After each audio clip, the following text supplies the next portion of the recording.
Good day, everyone. So, good morning, good afternoon, and good evening sa inyong lahat. Okay, so before we formally start, I hope you all are safe and are doing good despite everything that's happening in the world right now. So, I hope you all are doing fine. And just like what I've said, uh, let's help together, hand in hand, uh, to make this work. Okay, so I hope you'll be able to learn something despite this new normal thing.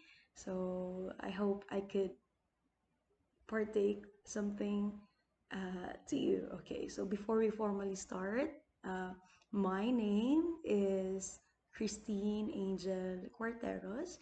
And for those of you who are might be curious, I graduated last 2018 with a degree of Bachelor of Arts in English at, of course, Cagayan State University, Carig. Okay, so yeah, so our subject is purposive communication.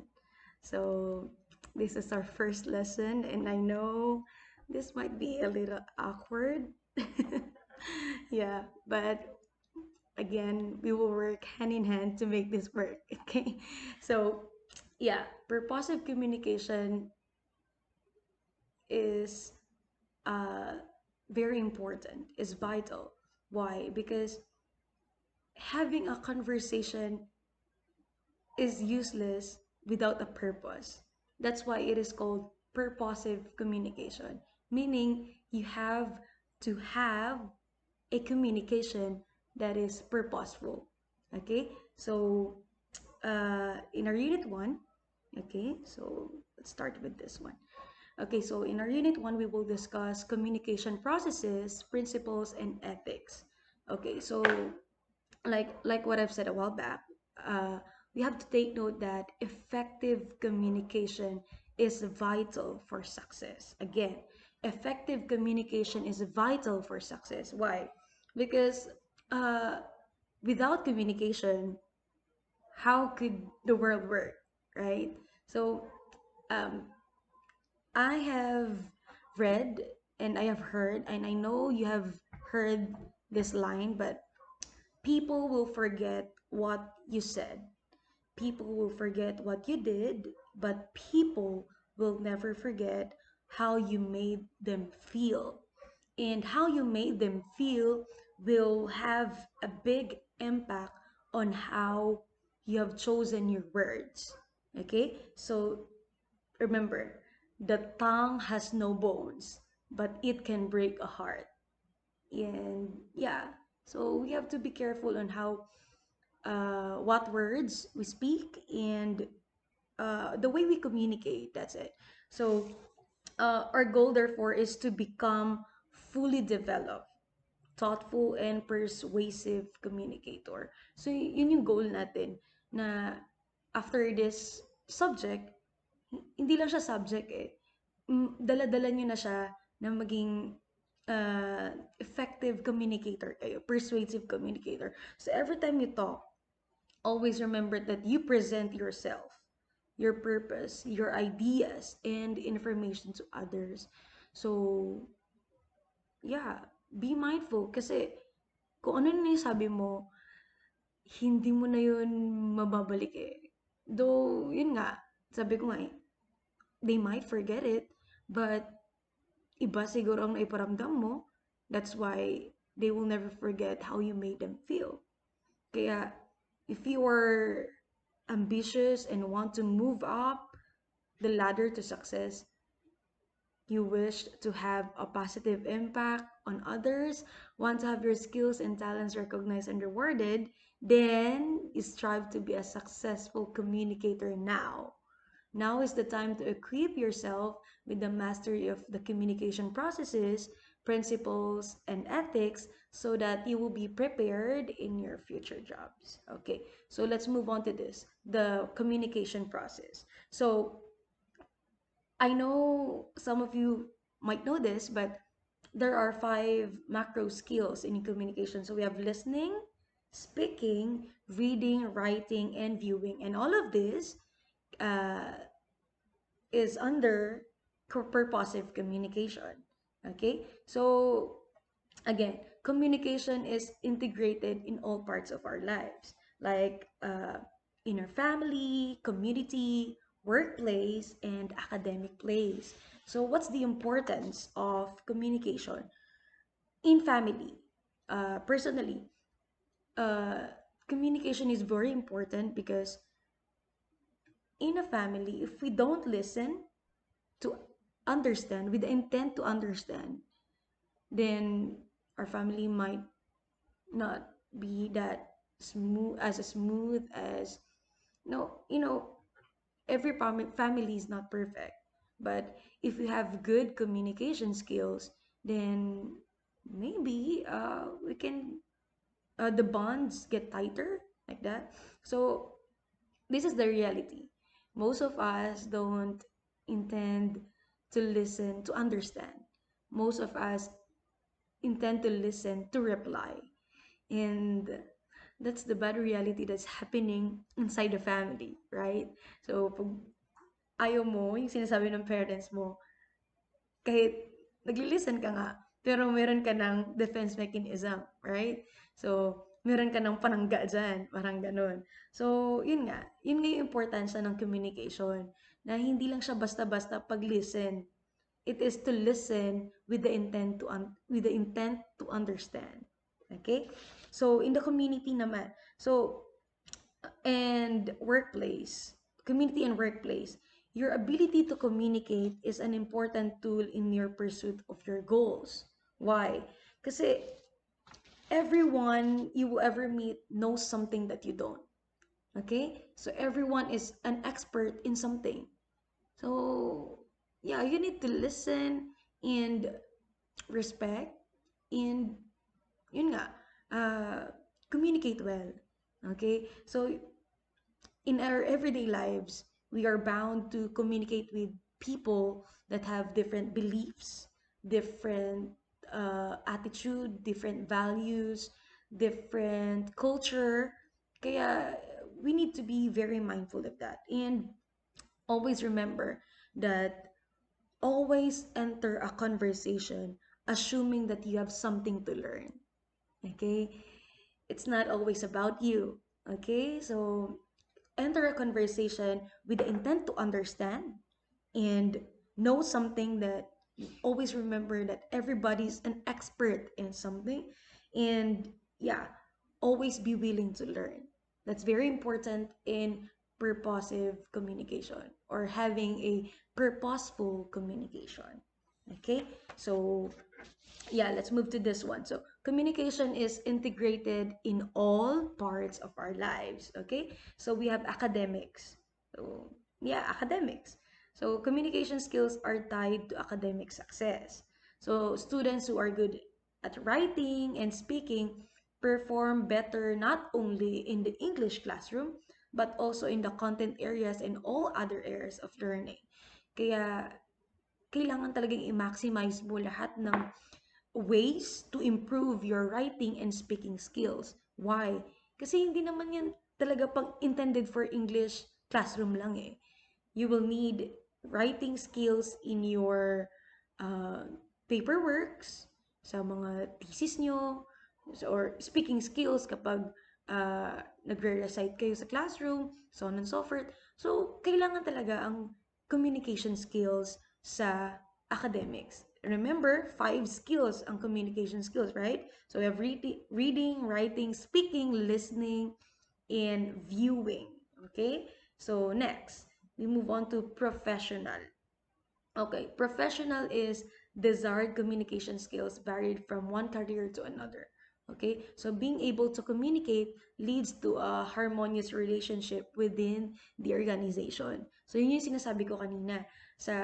Once na nagtrabaho na kayo sa professional field nyo, pag wala kayong good communication skills, if you are not mindful with the beliefs, attitude, values of people, then hindi ganon kaganda yung relationship mo with your superiors or with your workmates.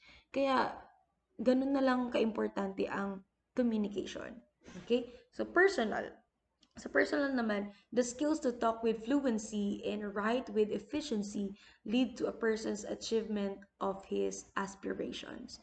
Okay? So, pag alam mo sa sarili mo na uh, you are working hard to develop your writing and your fluency in the use of English language or Filipino, anything, and then yung courage mo tumataas yung confidence mo to to speak up, to write your thoughts, will you will feel good about yourself if you know that you are striving to be better.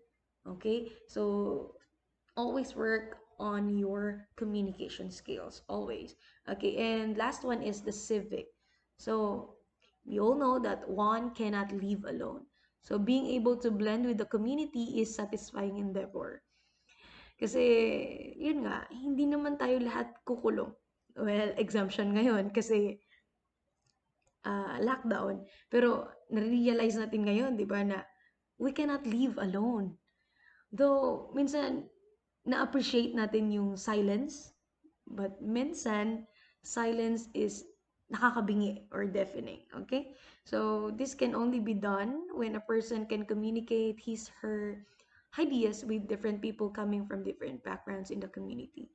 So, I know kayo, maraming dayo, di ba? Pag pupunta kayo sa Cagayan State University, Carig, boarding house kayo, marami kayong kausap na taga sorry, taga ibang lugar. Iba-ibang culture yon, iba-ibang values, iba-ibang katuruan. And we cannot do anything about that. You do you. Okay? So, you need to blend with the community. Dun papasok yung good communication skills. Okay, so let's move on to topic 2. So we have types of communication. So we have two types of communications. We have the verbal and non-verbal communication. So yeah, verbal communication uses words, symbols in representing ideas, and object which come from two forms, oral and written. So, in verbal communication, it includes face-to-face interaction with another people, speaking to someone on the phone or via video conferencing, participating in meetings, delivering speeches and programs, and giving lectures or presentations in conferences. So, factors that affect verbal communication. Okay, so this is very important. Tone of voice. Yeah. Kasi madali tayong misunderstood with the tone of our voice. Some people might have louder volume and different tones of voice. And they're being misunderstood being mataray or anything like that. So, it is very important. Kahit nakikipag-usap tayo ngayon sa video call, yung tone ng voice, kapag kapag hindi mo siya talagang, you're not mindful of it, then might be ma-misunderstood ka talaga. And another thing is the use of descriptive words. So, isang factor din yan na nakaka-affect sa verbal communication. Tayo mga Pilipino, kilala tayo bilang hindi gumagamit ng masyadong descriptive words. Mas lalo na pag ang nanay natin nag-uutos, kunwari, nakapakikuha nga, yun, yun. 'Di ba? So, hindi niya dinidescribe yung bagay. So, nakaka-affect talaga siya ng verbal communication. So, dun pa lang sa maliliit na bagay na yun, you can see how this factor can change a communication, can change a bond, 'di ba? So, if you are talking to a person na maganda talaga siya magbigay ng descriptive words, na kapag may utos siya sa'yo, talagang labeled, talagang organized, then, 'di ba, sobrang uh, in harmony yung communication nyo. So, that's one factor that affect verbal communication. And another one is emphasis on certain phrases. So, 'di ba, pag yun nga, pangit kasi yung monotonous lang tayo pag nagsasalita eh. So, yung iba yung dating pag may emphasis, kahit yung ito, yung mga simple gestures like that, iba ang dating. Iba rin yung dating pag ine-emphasize mo talaga with the tone of your voice. Okay? And the last one is the volume of your voice. So, yung sakto lang naman. Kasi minsan, annoying din yung pagkausap mo. Yung sobrang hina ng boses. So, minsan, ha ka lang ha. Hindi na maganda yung communication. Nawawala na yung momentum nyo, di ba? So, yung sakto lang, hindi naman din yung sobrang malakas na nakakabingi talaga na halos magsigawan na kayo na misunderstood na kayo ng kapitbahay nyo. So, yung apat na factors na yan, yung saktong blend lang sa isa't isa. Hindi yung sobra-sobra, hindi din yung kulang-kulang. And we move on to nonverbal communication. So, the opposite of verbal communication. So, nonverbal uses signs, gestures, facial expressions, and other things. So, yun nga, nonverbal messages is produced by the body. Okay? So, kanina ko pa ginagawa yun. Kanina pa galaw ng galaw yung kamay ko. So, yun nga, produced by the body. And nonverbal messages is produced by broad settings such as time, space, and silence. Okay. So, what are the functions of nonverbal communication? So, it is used to repeat the verbal message or to point in an object while you're saying it. Parang pag sinabing, ayun, sumasabay yung kamay mo, ayun. So, kahit hindi mo nasabihin na right or left, yung pagturo mo pa lang, that's an indication na ito yung direction. 'Di ba? So, you are repeating the verbal message. And it is often used to accent a verbal message. So, verbal tone indicates the actual meaning of words. So, remember, sa English, we have homonyms or I know, narinig niyo na yan. Homonyms, homophones, mga yan. So, pag hindi talaga natin alam kung paano gamitin yung nonverbal cues natin, misunderstood tayo kasi may mga words na magkatunog, okay? But they have different meanings. And letter C, it often complements the verbal message but also may contradict. So a nod reinforces a positive message among Americans and Filipinos. And a wink or a frown may contradict a positive message. So, iba-iba tayo ng culture eh. So, yun nga, uh, pag kumindat sa Pilipino, meron tayong batas dyan, di ba? So, different non-verbal cues. Pero yun nga, yung sasabi, it may complement and it may also contradict. Okay? And also, it regulates interactions. Pangit naman yung kausap mo na nakaganyan lang. O imagine nyo, nagsalita ako na nakaganito lang. O di bored na kayo, di ba? So, kailangan talaga na hand gestures kapag nagsasalita. Pangit din yung sobrahan na baka akala nila may pasma ka na. Yun, basta yun. So, it regulates interactions. And last one is, it may substitute for the verbal message, especially if it is blocked by noise or interruption. Especially sa atin, uh, masyadong maingay ang ating kapitbahay. Joke lang. So, yun nga, pag walang non-verbal cues, gano'n rin, nag-uutos si nanay, yung karaoke ng kapitbahay, ang lakas-lakas talaga. So, yung pagsimpleng pagturo lang ni nanay o pagsimpleng pagtaas niya ng kilay niya, alam mo na, di ba? So, yun nga. Example, touch to mean comfort or encouragement. Iba ang nagagawa niyan. Yung simpleng pag-hug mo sa tao or simpleng pag-tap mo sa balikat nila na, uy, good job, or you're doing great, or kaya mo yan, di ba? Konti lang nasabi mong words, pero minix mo siya ng non-verbal cues, iba na yung narating niya, malayo na yung narating niya. So, a thumbs up is a gesture indicating approval, yeah. So, or very good, mga ganun. So, kahit nasa malayo ka, kahit siguro 5 meters away ka, yung simpleng pag-wave and simpleng pagsabi, good job, iba, alam mo na iba na yung narating noon. Okay, so that's the importance of nonverbal and verbal communication. Okay, consider this. So verbal communication is 35% and nonverbal cues is 65%. Ano ba yung nonverbal cues? Again, facial expression, tone of voice, movement, appearance, eye contact, gestures, and posture. So, napaka-importante nun kapag nakikipag-communicate ka sa tao. Kasi pag ikaw yung tipo ng tao na ang facial expression mo ay blanco, expect na makikipag-usap din sa'yo, ay hindi rin ngingiti. And yung pag-tone, yun nga, sabi ko kanina na pag hindi mo nilulugar yung tone of voice mo, kung hindi ka nagiging mindful sa paligid mo, eh, you'll end up having a conversation, a communication not that good. Yeah. So again, communication is a combination of verbal and nonverbal aspects.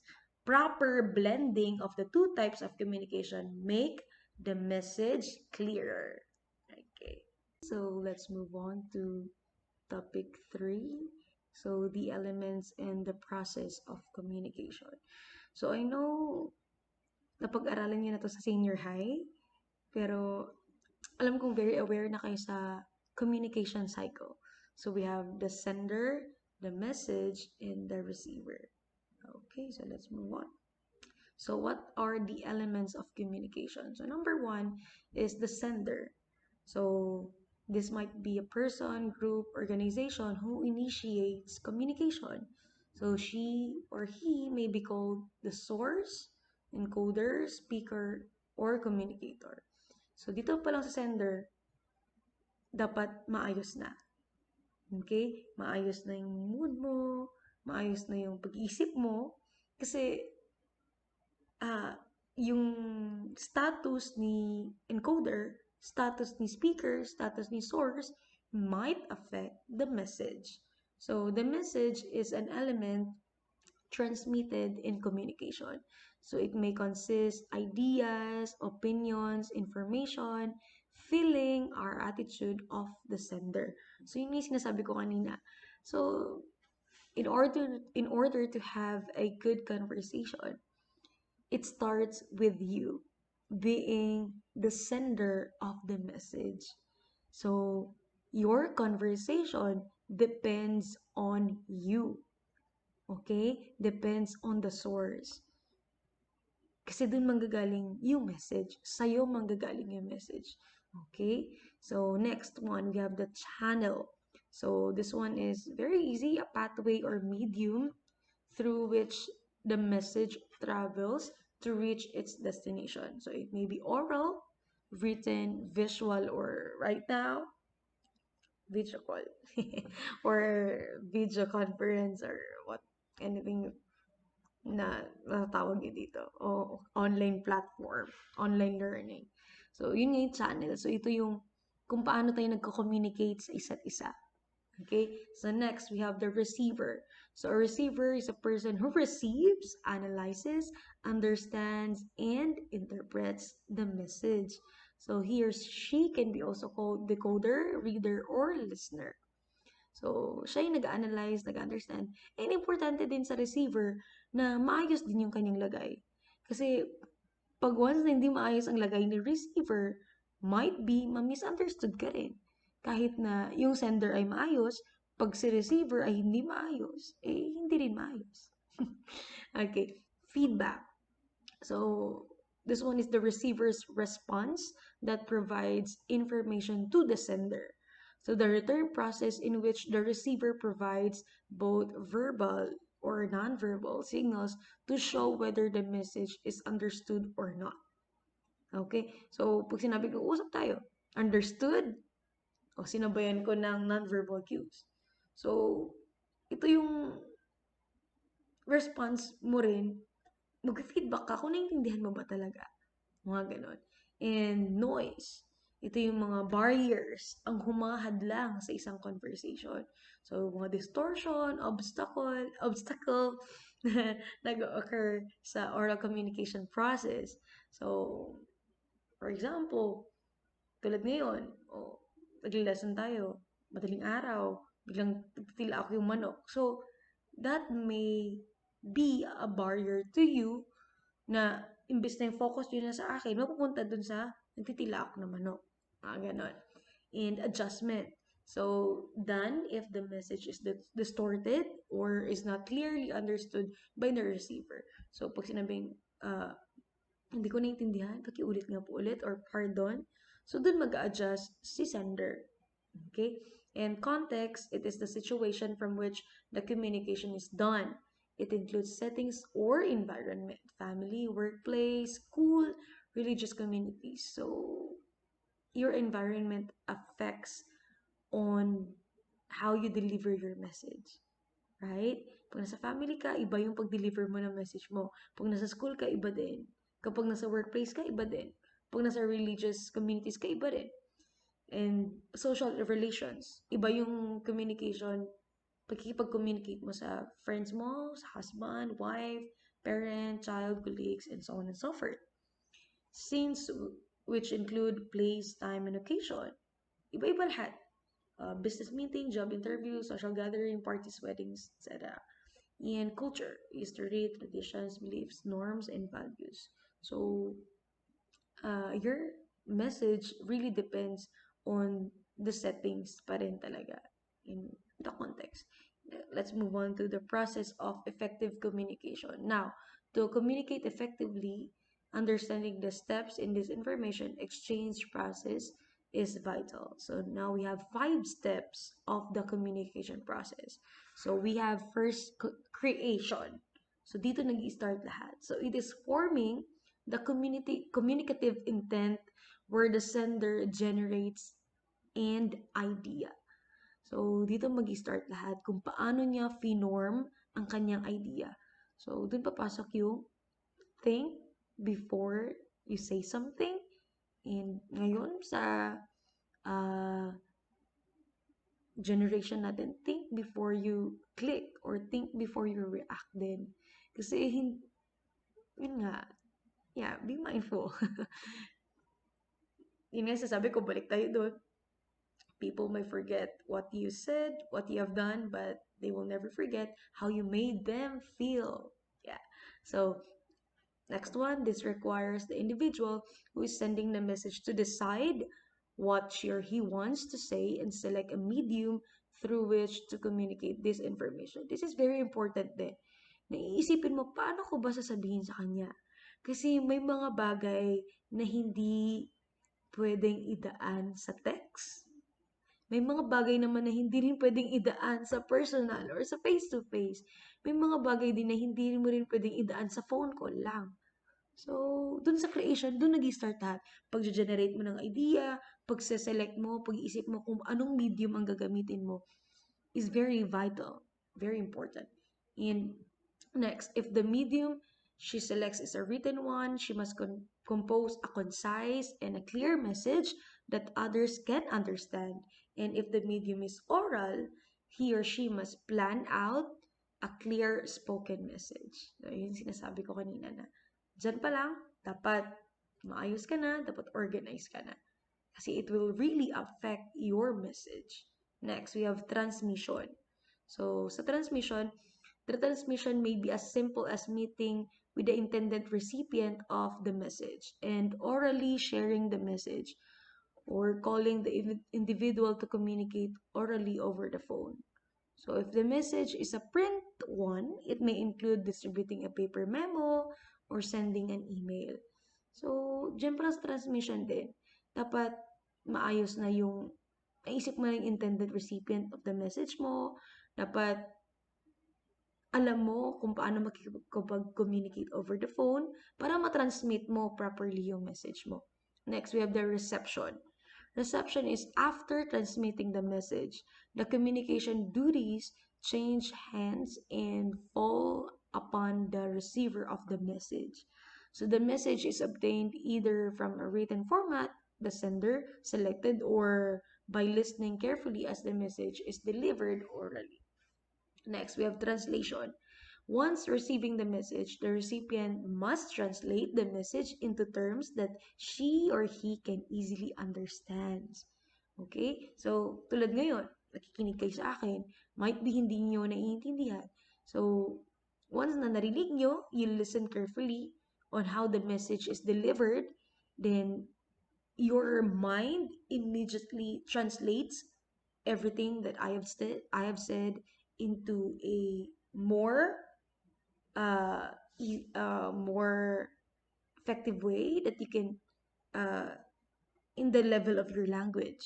Okay, to do this, he or she, yeah, must listen to or read the passage in question and paraphrase it within her or his head, turning the potentially complex context contents of the message into more manageable and meaningful components. Yeah. In response, this may be verbal and immediate, which is commonly the case if communication is face-to-face. So, makikita mo kaagad yung response ng isang tao kapag, especially pag face-to-face. Kasi makikita mo kung nag-agree ba siya or nag-disagree. Meron pa nga sa psychology yung kapag, I don't know, pag titingin ka daw sa left, nagsinungaling, or pag sa right yun. Or pag nakatayo ang isang tao, pag nakikipag-usap sa'yo, at yung isang paa niya, titingnan mo, yung isa niya nakaturo na sa door or paalis na, ibig sabihin ay hindi na siya, hindi na siya interested sa sinasabi mo. Uh, pwede ring, uh, pwede rin nagiyon ka, or pwede rin na lumalaki yung butas ng ilong mo, kakapigil ng, ng yon mo, or anything. So, makikita mo kaagad yung response ng isang tao, especially pag face-to-face. Although maririnig mo naman sa phone, pero hindi kasi talaga 100% na makikita mo yung response ng tao. Pwedeng nakikipag-usap sa phone, akala mo sobrang jolly, pero yeah, gumaganon lang, di ba? So, hindi mo talaga makikita kung anong response niya. And it may also be easily a written response that either expands upon the message or simply indicates receipt of the message in question. So let's proceed to topic 4, which is the communication principles. So we have 7 C's of communication checklist. So dito pa lang, pag maalala mo na tong 7 na to, panigurado, uh, you will become a good, persuasive, thoughtful communicator. Okay, so let's have the first one. So we have clear. So clear is to make objective clear, avoiding complex words and phrases. So imagine mo yung tao na kapag nagsasalita ang dami-dami yung sinasabi, pero ang sasabihin niya lang pala ay kumain ka na. Di ba? So, iba yung dating na iba yung pag ang kausap mo ay very clear kung magsalita, hindi very complex, at hindi rin very makata kung magsalita. And next one, we have to be concise. Keep it clear and to the point. You know, yung sasabi ko ni avoid filler words such as u, in sentences. Now, next, we have concrete. Be specific, not vague. Use facts and figures to support your message. So dito magkakatalo yung mahilig gumawa ng kwento. Yeah, because hindi na kasi naging specific, hindi pa facts ang ginagamit nila to support their message. So avoid using vague words and make up things and make up stories. Next, uh, it has to be correct.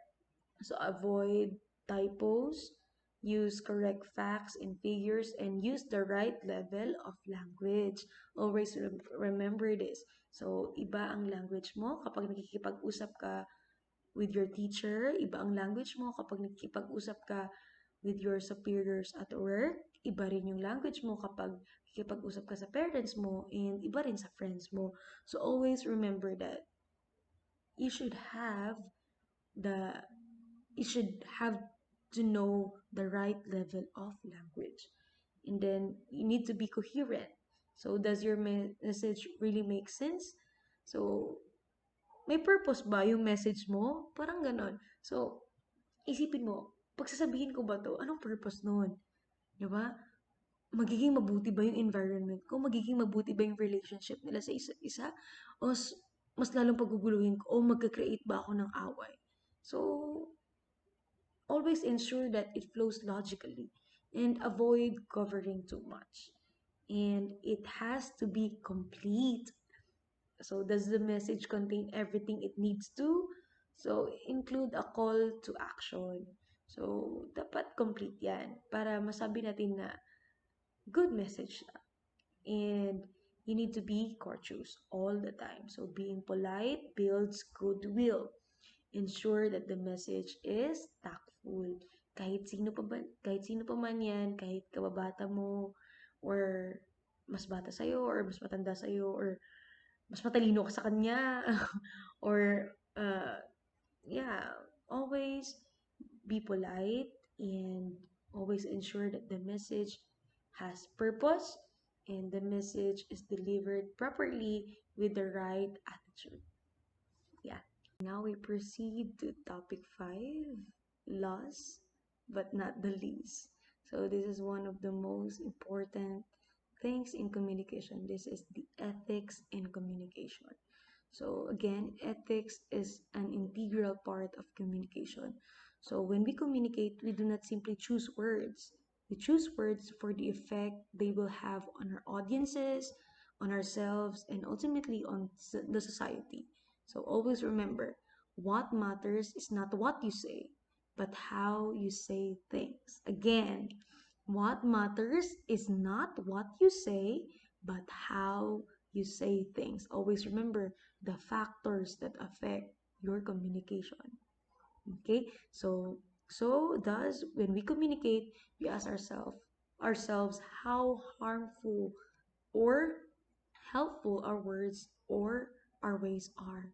Always remember that. Okay, so let's have considerations in ethical communication. So number 1, ethical communications are respectful of their audience. Whoever, whatever they may be, always pay respect. Okay? So communication is a two-way process. So the communicator must consider the audience ideas and feelings during the interaction. So for example, you are the sender. So you must always see to it na okay yung audience mo through their nonverbal cues. So, yun sinasabi ko na pag iba na ang facial expression nila, might be nasasaktan mo na, no-offend mo na. So, you adjust. Okay? And number 2, ethical communicators consider the consequences of their communication. Ito minsan nakakalimutan natin na there is always a consequence for every action. Okay? So, do not do things na you like to do this, kaya gusto mo, gawin na lang. Pero hindi mo na naisip na, ano ba yung consequences noon? Magiging mabuti ba para sa akin? Magiging mabuti ba para sa lahat? Diba? So, always consider the consequences of your actions, of your words, or of your uh, ways. Okay? So every communicator must bear in mind that the ultimate aim of communication is to promote the common good. Communication must be set in a way that conflict is reduced or eliminated, especially during these times of pandemic. Huwag na po tayong dadagdag sa gulo po ng ating mundo. Kung ah, marami pong bagay na papasalamatan po natin. Mas maraming bagay ang dapat pasalamatan natin na ngayon nakakapag-aral pa kayo, kahit minsan, yun nga, mahirap para sa ating lahat, pero at least, di ba, ah, may opportunity po tayong mag-aral compared naman po dun sa iba na talagang lumaki na po na kahit gustuhin nilang mag-aral, hindi na talaga nakakapag-aral. So, yun nga, always remember the consequences of your actions, of your words. Okay. Next, ethical communicators respect the truth. Okay? So, if we cannot trust the other party, we cannot accurately judge how to respond. If we cannot accurately judge how to respond, then our communication becomes increasingly ineffective. So, yun nga, judge not. Okay? So, ingat-ingat din. Okay? Always respect the truth. Okay? Kahit minsan masakit yun. And next, ethical communicators use information properly. So you address the right people, or you recognize, you honor the right people properly. Okay? So communicators have the responsibility to give or to acquire adequate and accurate information. Hindi lang po basta-basta kung saan-saan kalye po natin pinupulot ang ating mga bali-balita. Okay? So, dapat uh, accurate po lahat yan. And as an ethical communicator, a respect for truth means being informed on a topic before posing as any kind of authority of the subject. Hindi po yung all-knowing po tayo. Porket nakabasa po tayo ng isang article, parang ang dami-dami na po nating alam. Diba? So, dapat uh, well-informed po tayo kung ano po talaga yung nangyayari before natin angkinin yung authority na mag-react. Okay? And then we also need to consider the accuracy of the information and the accuracy with which we use it. So when we communicate, we expect people to react in some way to what we say, and we do. So when we use inaccurate information to influence others, we cause difficulty for them and for ourselves. So hindi lang sila ang nahihirapan, pati tayo maiipit. So, yeah, always use information properly, okay? And then next, we have ethical communicators do not falsify information, ladies and gentlemen. Okay, so worse than the distortion of information is falsifying information. Mahilig po tayo noon. Yung ito yung information, konting bali mo lang dito or konting bend mo lang, konting liko mo lang can create uh, disconnection of bonds. So always be careful. Failing to find information useful to our goals, we make it up. This is a form of cheating, therefore it should all by means be avoided. Okay? So yeah, avoid falsifying information and always be mindful. Okay? Next, ethical communicators respect the rights of others to information. So, a respect for truth and an ethical consideration of others also means respecting the right of others in regard to information and access to information. Ibig sabihin po niyan, kahit sa simpleng picture lang po, hindi po natin basta-basta pwedeng kunin at lalagyan na lang ng CTTO or credits to the owner. Okay? So, yeah, you must also, think of the right of others na hindi lahat pwede na nating i-access. Okay? Collecting information is an integral part of the research process, but stealing information is theft, taking something that doesn't belong to us.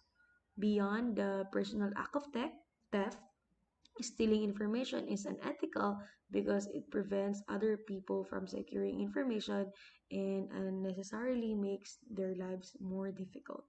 Imagine niyo po sa psychology, kung aware po kayo, marami pong sensitive na tao. So, hindi po lahat kasing lakas natin, hindi po lahat kasing tibay natin.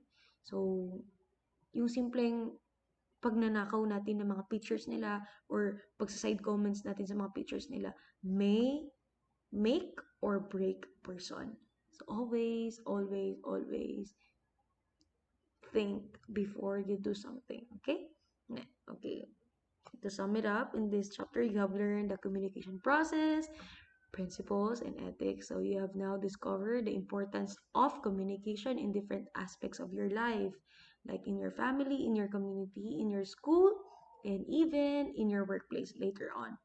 It is also emphasized in this chapter that verbal and nonverbal cues, nonverbal communication, are both needed in achieving effective communication.